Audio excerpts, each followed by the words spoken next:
maybe you also feel, and say you feel a sort of responsibility by telling. I think so. It's kind of like telling somebody, hey man, I'm really sorry for what I did, but you know what? I made some changes and I'm doing real good now, so hopefully I can be your friend. And then a week later, you're a total schmuck to him again. It's not going to hold weight, you know? I know what you mean, but it forgive me for saying this, but No. it could be that it's the wrong motivation. Just to make sure that other people are aware of the problem, and then by sharing it with them, then maybe they correct you or something. But it has to come from the inside, of course.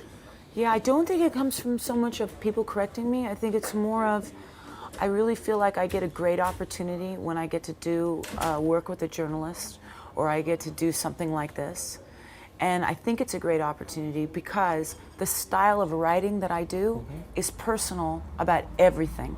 About things that I know if my mom heard me talking about, she would go, please shut up. Please don't talk about that. That's embarrassing. You shouldn't talk about that. Talk about the good things you've done. But I think that it's not interesting for me to sit down at the piano and write a song that's all about how great life is. When life is great for me, I don't write. I go out and enjoy life. When life is hard for me, that's when I create, because it helps me to get through it.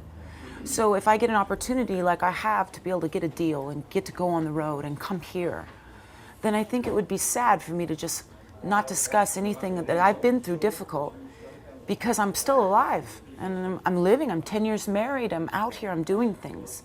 So I think the inspiration with, yeah, things have been rough, but they get better. And I know they'll get rough again.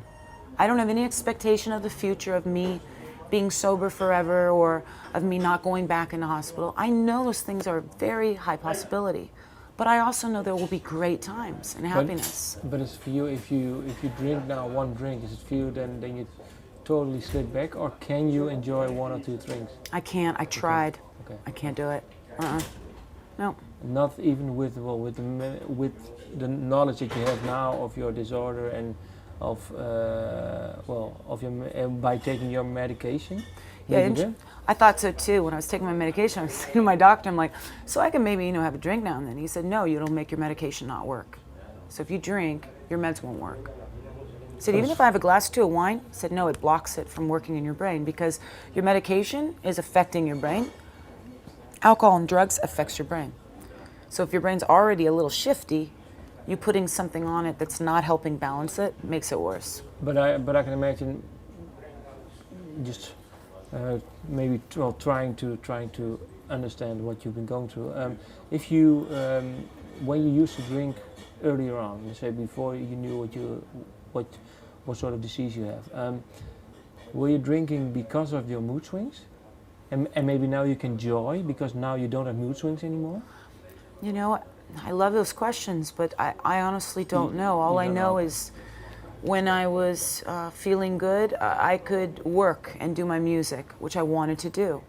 And then when I wasn't feeling good, I would run off with a group of friends that were not connected to my family or my friends, that just partied all the time. And it would be like going on vacation and getting a break, but I'd be gone for a week getting high, and then I'd come back and no one would know, and I'd work. And that worked for a long time until in my late 20s, when I think my thing got worse, I had to use every day in order to feel better. And then eventually no one wanted to work with me or talk to me or anything because I was high all the time. So. Did you see is there maybe some footage of you during that time that you can, or that you've seen? I won't look at it. You won't look at it? No. I can imagine maybe there's for you some sort of trigger not to do it anymore, I don't know. But No trigger to get high again, that's for sure. But it's too sad because I can see how miserable I am. And nobody deserves to go through that. Unfortunately, we do. But looking at that, I see how scared and sick I am, and I don't want to see that. I wrote down over here the track Learning to Live. My question is, could you have written this song 10 years ago? Yeah, because in my life, what has been hard for me has not been just bipolar. It's a lot of things I've had a hard time with. And so there's always stories to talk about of growth, when I was a kid and my parents divorced, I remember thinking it was the end of the world. But I learned how to get on with them being separated, you know.